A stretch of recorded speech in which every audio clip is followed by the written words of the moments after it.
Assalamualaikum warahmatullahi wabarakatuh.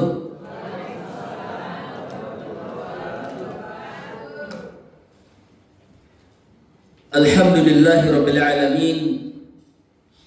Hamdan yuafi ni'amahu yukafi mazidah.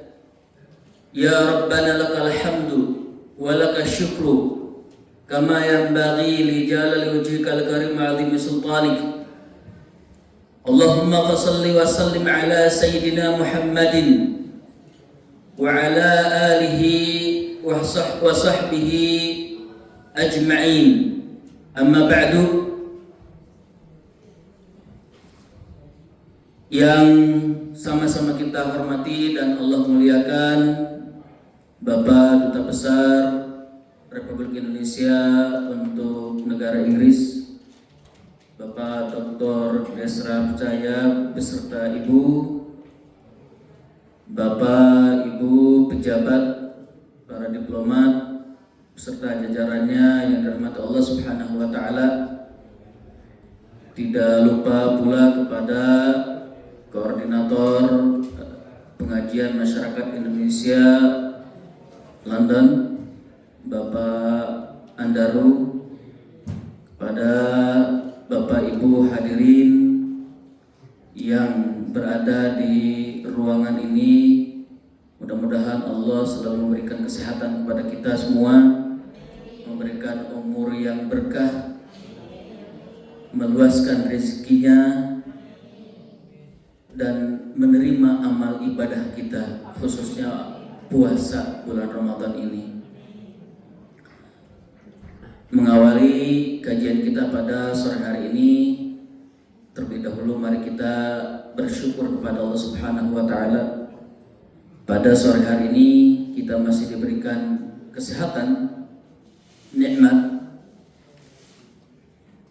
taufik, hidayah, petunjuk kepada kita sehingga pada sore hari ini Bapak Ibu dapat melangkahkan kakinya menuju majelis ilmu ini.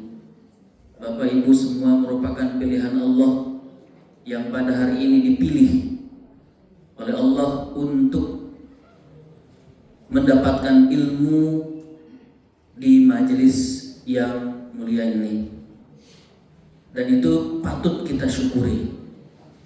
Salawat serta salam mudah-mudahan selalu Allah limpahkan kepada baginda besar Nabi kita Muhammad sallallahu alaihi wasallam, pada keluarganya, para sahabatnya, dan seluruh pengikutnya termasuk kita yang ada di ruangan ini. Mudah-mudahan kita semua mendapatkan syafaatnya nanti hari kiamat. Amin ya Allah ya rabbal alamin. Bapak Ibu yang dirahmati Allah Subhanahu wa taala, kajian kita pada sore hari ini yaitu terkait dengan nuzulul Quran. Kita akan membahas bagaimana Allah Subhanahu wa taala menurunkan Al-Quran. Al-Quran sebagaimana di awal sudah beberapa kali kita sampaikan bahwa bulan Ramadan ini mendapatkan kemuliaan dari Allah Subhanahu wa taala, atau diagungkan dan dimuliakan oleh Allah Subhanahu wa taala karena turunnya Al-Qur'an di bulan Ramadan, tepatnya di malam Lailatul Qadar. Oleh karena itu, bulan Ramadan ini adalah bulan yang sangat mulia. Kemuliaannya, keutamaannya tidak dimiliki oleh bulan-bulan yang lainnya. Al-Quran diturunkan oleh Allah Subhanahu wa taala merupakan mukjizat yang paling besar yang diberikan kepada Rasulullah Muhammad sallallahu alaihi wasallam. Apakah Nabi Muhammad punya mukjizat yang lain? Banyak. Mukjizat yang sifatnya dapat dilihat itu, dapat dirasakan, banyak didapatkan, bahkan itu adalah yang diberikan kepada para nabi terdahulu. Begitu juga kepada Nabi kita Muhammad SAW. Namun mukjizat yang paling besar dan bersifat abadi itu hanya Al-Quran. Kata Rasulullah sallallahu alaihi wasallam, "Ma minal anbiya nabiyyun." Tidak ada seorang nabi pun, ya, kecuali illa uqiya ma mithluhu. Kecuali mereka ini para nabi diberikan oleh Allah Subhanahu wa taala mukjizat aman alaihi al-bashar, yang mana dengan mukjizat ini manusia beriman kepadanya. Jadi semua para nabi ini dibekali oleh Allah dengan mukjizat. Mukjizat ini untuk apa? Untuk memperkuat kenabiannya, menjadikan pendukung bahwa risalah yang dibawanya itu adalah merupakan yang hak dan kebenaran. Dan mukjizat ini juga merupakan tantangan dari Allah Subhanahu wa taala kepada mereka yang tidak mau beriman kepada para nabinya. Namun kata Rasulullah sallallahu alaihi wasallam, "Wa innama kana alladhi utitu wahyan awhahu ilayya." Yang diberikan kepadaku, mukjizat yang paling besar yang diberikan kepada Nabi Muhammad sallallahu alaihi wasallam yaitu wahyu dari Allah, yaitu Al-Qur'an. Al-Quran adalah wahyu dari Allah yang menjadikan mukjizat paling besar bagi Nabi kita Nabi Muhammad sallallahu alaihi wasallam. Al-Quran ini adalah mukjizat yang sifatnya tadi abadi, berlaku untuk semua zaman, semua makan, berlaku di setiap waktu, generasi, kapan saja dan sampai kapanpun, di mana saja dan dimanapun. Al-Quran itu adalah berlaku.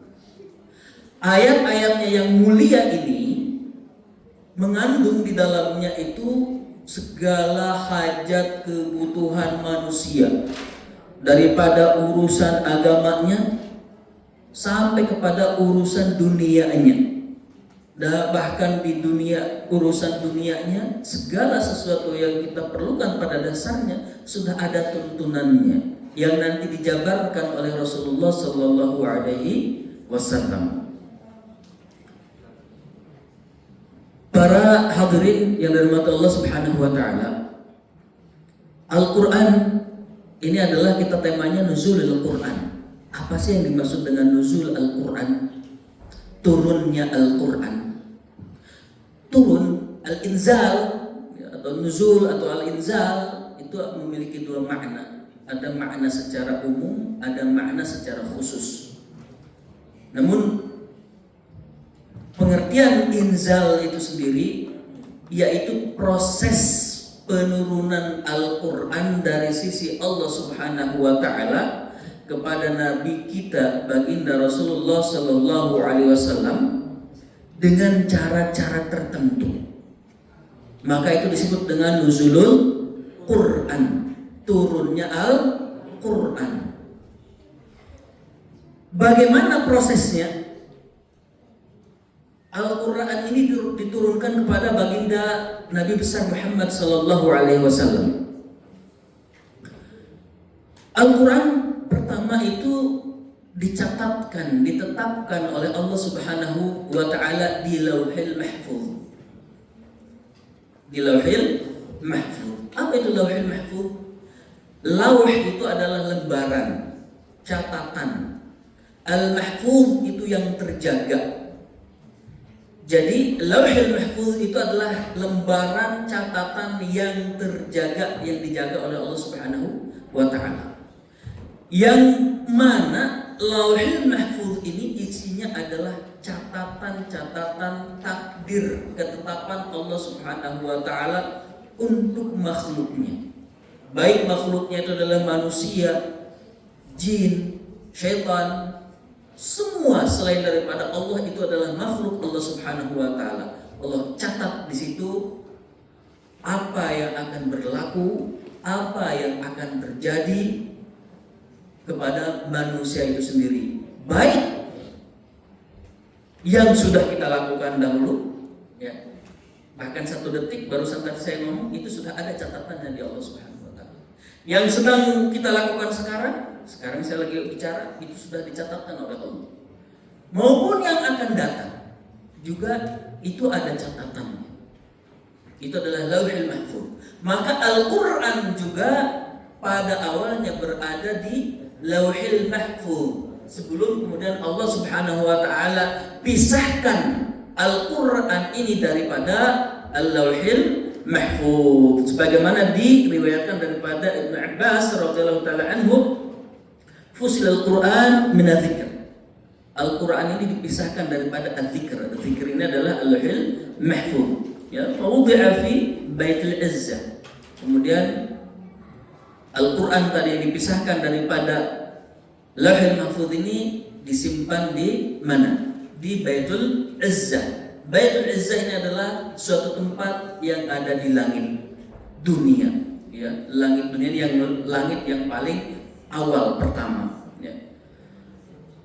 Maka dari sini para ulama kemudian menyebut atau menjelaskan bahwa proses nuzulul Quran ini ada step-stepnya, ada langkah-langkahnya.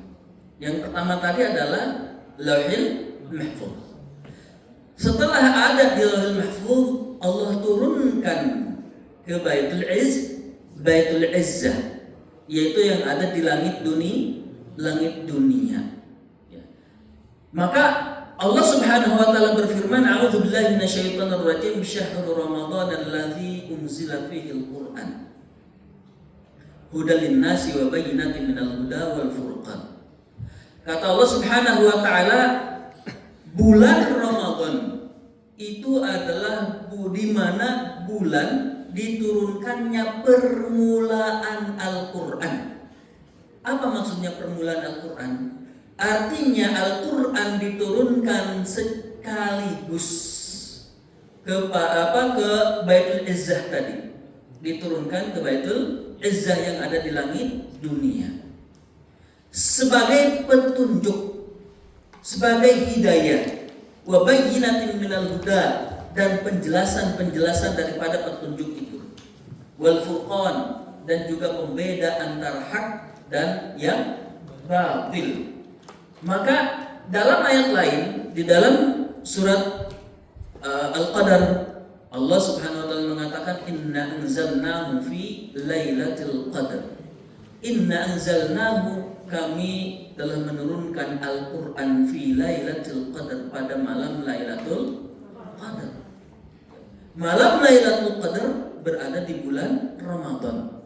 Dan pada malam itu Allah turunkan Al-Qur'an daripada Lauhul Mahfuz ke Baitul Izzah. Proses yang ketiga yaitu Al-Qur'an kemudian diturunkan kepada Rasulullah sallallahu alaihi wasallam secara berangsur-angsur. Secara berangsur-angsur sesuai dengan perintah dan larangan, sesuai dengan kebutuhan, sesuai dengan peristiwa permasalahan yang diperlukan oleh umat Islam, oleh Nabi kita untuk menjawab pertanyaan-pertanyaan. Terkadang pertanyaan diajukan oleh para sahabat, terkadang pertanyaan diajukan oleh orang-orang Yahudi. Maka kemudian Al-Qur'an ini diturunkan secara berangsur-angsur selama 20 tahun lebih, ya, sampai 23 tahun. Jadi proses penurunan Al-Qur'an dari sisi Allah, daripada Lauhul Mahfuz, kemudian diturunkan ke Baitul Izzah, kemudian diturunkan ke Nabi Muhammad SAW, itu adalah prosesnya. Yang lama itu adalah ketika Al-Quran sudah ada di Baitul Izzah, diturunkan kepada Nabi Muhammad secara berangsur-angsur selama 23 tahun. Kapan Al-Quran diturunkan kepada baginda Nabi besar Muhammad SAW? Para ahli tarikh, ahli siyar, ahli sirah nabawiyah menyebutkan bahwa Al-Quran itu diturunkan kepada Nabi Muhammad pada tanggal 17 Ramadan pada tahun 610 Masehi. 17 Ramadan itu adalah yang pertama diturunkan daripada Al-Quran setelah di Baitul Izzah. Pertama kali diturunkan kepada Rasulullah itu pada tanggal 17 Ramadan. Tanggal 17 Ramadan itu adalah kemarin hari Jumat. Dan Bapak Ibu tahu, kemerdekaan Republik Indonesia itu terjadi pada hari Jumat tanggal 17 Ramadan. Dan itu terjadi jarang sekali, ya. Artinya dari sejak Indonesia merdeka, kemudian bertepatan lagi dengan tanggal 17 Ramadan pada hari Jumat, itu sangat jarang. Dan sekarang yang kita berada kemarin itu kita puasa hari yang ke-17. Hari ini kita puasa yang hari ke-18. Pada tanggal 17 kemerdekaan Republik Indonesia itu bertepatan dengan 17 Ramadan juga. Dan Al-Quran diturunkan kepada Rasulullah SAW pada tanggal 17 Ramadan, tapi harinya memang berbeda. Harinya pada hari Senin, bukan hari Jumat, tapi tanggalnya adalah tanggal 17 Ramadan. Maka ketika Allah Subhanahu wa taala mengutus malaikatnya, yaitu malaikat Jibril alaihissalam, datang kepada baginda besar Nabi Muhammad sallallahu alaihi wasallam untuk menyampaikan wahyu dari Allah Subhanahu wa taala. Dan pada waktu itu Rasulullah sedang berada di Gua Hira, ya, sedang yatahannaf, yaitu sedang beribadah, yata'abbad, beribadah. Rasulullah SAW sejak lahirnya sampai beliau wafat lagi tidak pernah bermaksiat. Meskipun pada waktu itu orang-orang Quraisy, orang-orang jahiliyah, kehidupan sehari-harinya ini penuh dengan dosa, tapi Allah Subhanahu wa taala selalu menjaga Nabi kita Nabi Muhammad, ya, tidak melakukan dosa. Dan para nabi itu maksum dari melakukan dosa-dosa kecil, sekecil apapun mereka bebas daripada dosa, dijaga sama Allah Subhanahu wa taala. Maka ketika datang malaikat Jibril kepada Nabi Muhammad SAW, sosoknya yang begitu besar datang kepada Nabi, Rasulullah tentu dengan kaget. Beliau dengan gemetar melihat malaikat Jibril datang. Kemudian malaikat Jibril datang dan merangkul Rasulullah SAW. Iqra, kata malaikat Jibril, Iqra. Rasulullah menjawab, ma ana biqari'in, aku ini tidak bisa membaca. Dengan gemetaran Rasulullah mengatakan, aku tidak bisa membaca. Sehingga malaikat Jibril berulang-ulang sampai 3 kali, Iqra, Iqra.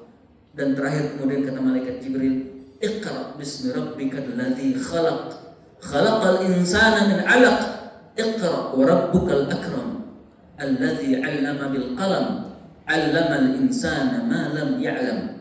Ini adalah 5 ayat pertama dari surat Al-Alaq yang turun pertama daripada ayat Al-Quran. Dan ini adalah menandai bahwa Rasulullah Nabi Muhammad ini diangkat menjadi seorang nabi. Dengan turunnya ayat atau surat Al-Alaq ini, maka Nabi Muhammad diangkat menjadi nabi. Tapi beliau belum menjadi seorang rasul, baru menjadi seorang nabi. Kapan beliau menjadi seorang rasul? Setelah wahyu pertama ini, maka terjadi futuh. Tidak ada lagi wahyu. Ya, tidak ada lagi wahyu sampai 3 tahun kemudian. Di masa-masa itu Rasulullah SAW itu sangat ketika setelah menerima wahyu ini, beliau kembali kepada Siti Khadijah dengan bergetar tubuhnya, sakit, panas, dingin, dan diselimutin oleh Sayyidah Khadijah. Kenapa? Perasaan takut dan berbagai macam perasaan. Ya, akhirnya setelah tenang, Allah Subhanahu wa taala dalam satu riwayat disebutkan menurunkan wahyu lagi setelah tahun kemudian, surat Al-Muddathir. Ya ayyuhal muddathir qum fa'anzir. Jadi orang yang berselimut, bangunlah dan peringatkan kaummu. Maka ini adalah titik bahwa Rasulullah diangkat menjadi seorang rasul. Oleh karena itu Nabi Muhammad adalah seorang nabi dan seorang rasul. Ya nabi, ya rasul. Yang nabi dan rasul itu ada 25 yang harus kita hafalkan itu. Ya, jumlahnya ada 25. Ada yang belum hafal nih, nabi 25. Ya, harus kita ajarkan kepada putra-putri kita. Ya, wajib mengajarkan nama-nama daripada nabi yang 25 ini, nabi dan rasul, daripada mulai Nabi Adam diakhiri oleh Nabi Muhammad, Adam, Idris, Muhammad, Saleh, Ibrahim, Isa, Ismail, Yakub, terus, dan juga malaikatnya yang 10 ya harus kita walaupun tidak hafal susunannya, tapi ketika ditanya Nabi Isa nabi apa bukan, harus tahu yaitu nabi dan rasul. Nah, dari situlah bahwa ayat Al-Quran diturunkan kepada Nabi Muhammad SAW. Lantas apa hikmahnya? Al-Quran ini diturunkan kepada Nabi kita secara berangsur-angsur. Tadi Al-Quran diturunkan daripada Lauhul Mahfuz, ya segepok langsung satu Al-Quran, ya satu Al-Quran ke Baitul Izzah. Dari Baitul Izzah diturunkan kepada Nabi Muhammad secara berangsur-angsur, tidak sekaligus, ya melainkan 5 ayat pertama tadi ya. Pertama adalah untuk meneguhkan hati Nabi Muhammad, untuk menenangkan, untuk menguatkan, untuk menghibur Nabi Muhammad sallallahu alaihi wasallam. Maka Al-Qur'an tidak diturunkan sekaligus, melainkan diturunkan secara berangsur-angsur. Oleh karena itu, ketika orang-orang kafir bertanya kepada Nabi Muhammad sallallahu alaihi wasallam, mengapa Al-Qur'an itu tidak diturunkan sekaligus kepada Nabi Muhammad sallallahu alaihi wasallam? Allah Subhanahu wa taala menjawab, "Kadzalika litutsabbita bihi fuadak." Yaitu turunnya Al-Qur'an secara berangsur-angsur itu adalah agar atau untuk meneguhkan hatinya Nabi Muhammad sallallahu alaihi wasallam. Wa ratalnahu tartila, dan kami bacakan kepada Allah Subhanahu wa taala dengan secara tartil. Itu tujuan daripada hikmah diturunkannya Al-Quran secara berangsur-angsur. Yang kedua adalah untuk memudahkan menghafal.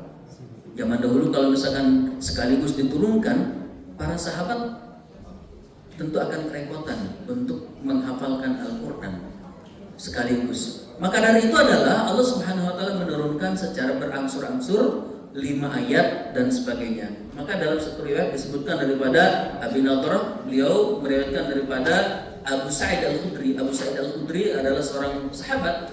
Dikatakan kata Abu Nadrah, Abu Sa'id Al-Khudri ini yu'allimuna al-Qur'ana khamsa ayatin. Abu Sa'id mengajarkan kepada kami Al-Qur'an ini 5 ayat di pagi hari, ya bil ghudwa, dan 5 ayat di sore hari bil ashi.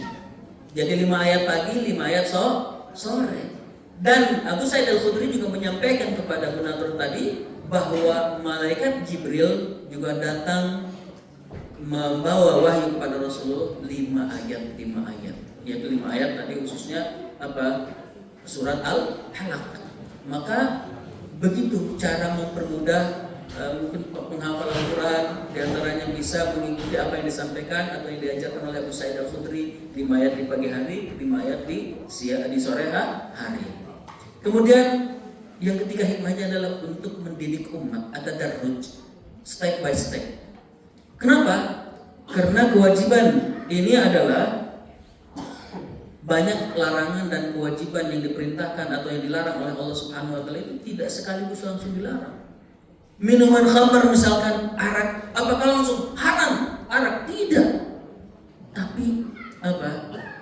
Selangkah-selangkah. Begitu juga kemarin sudah kita bahas. Puasa Ramadan ini juga tidak diwajibkan sekaligus, tetapi selangkah.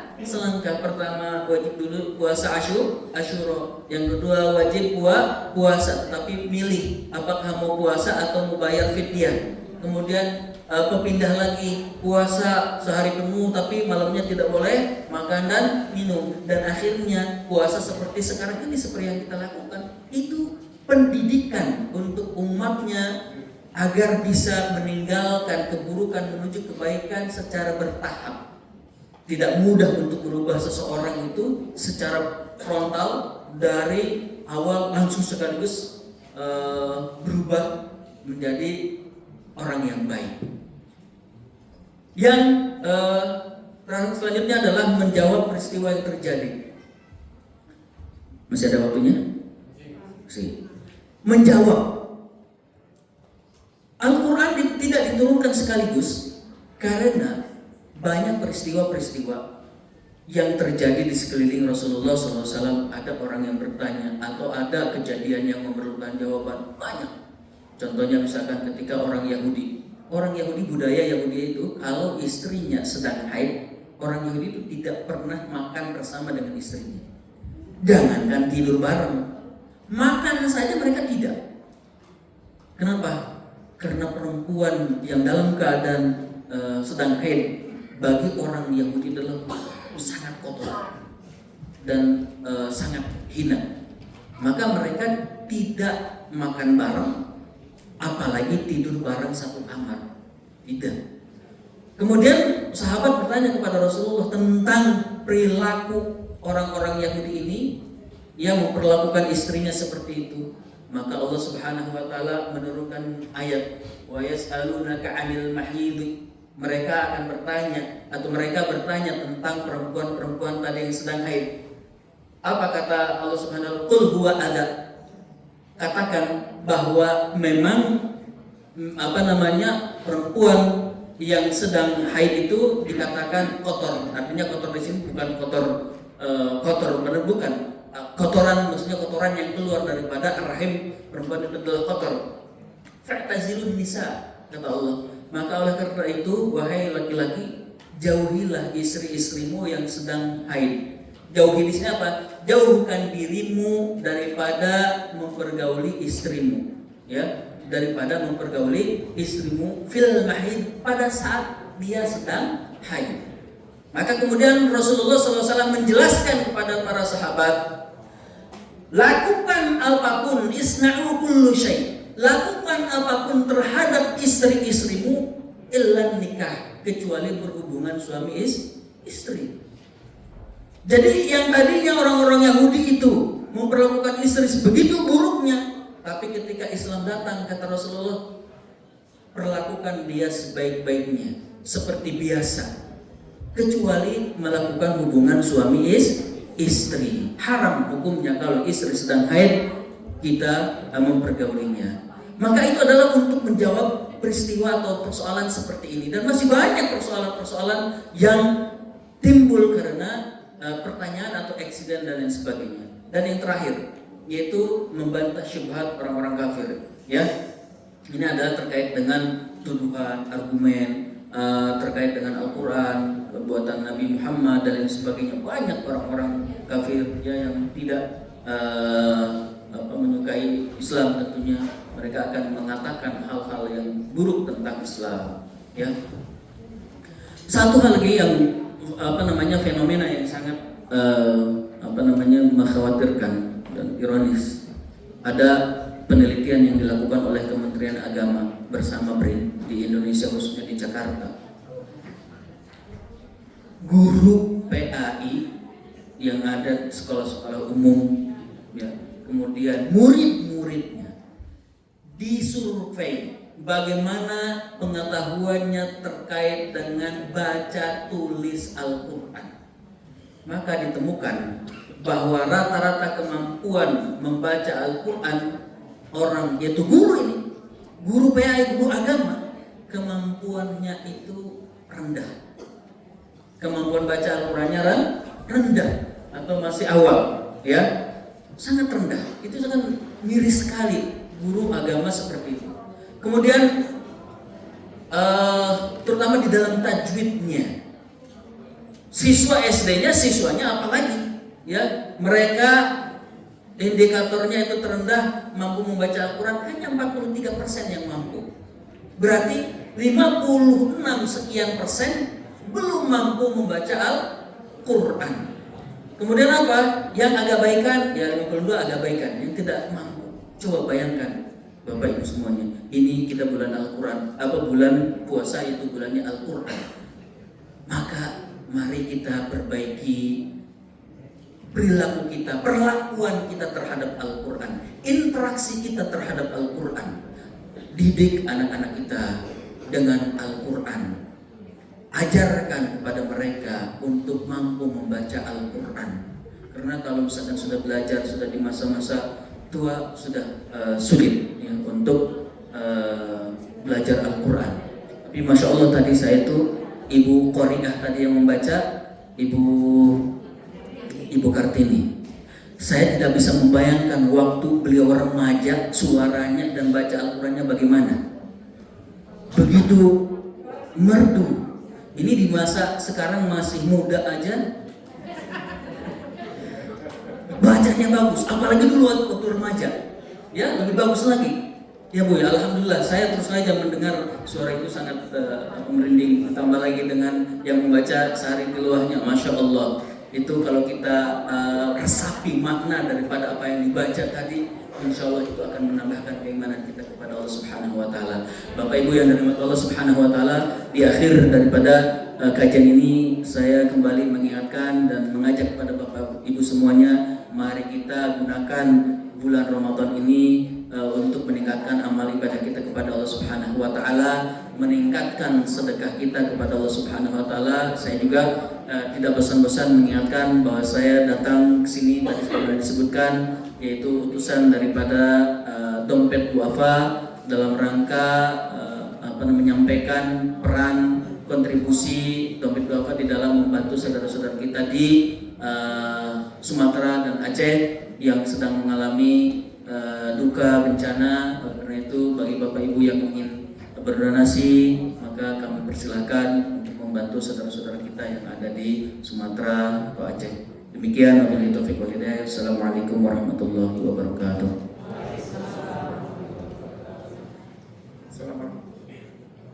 Jazakallah khair dulu. Waktu akan pukul 17.52 dan insya Allah hari ini 17.54. Dan mungkin Bapak Ibu mungkin tidak ada yang bertanya ya.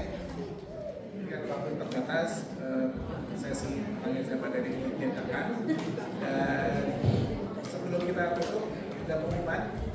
Yang pertama, ucapan terima kasih untuk media konsumsi pada hari ini dari kelompok 3 dan koordinator Ibu Aini Ronald. Dan kemudian untuk buka puasa minggu depan, minggu keempat dari hari Sabtu 14 Maret di tempat yang sama di KBP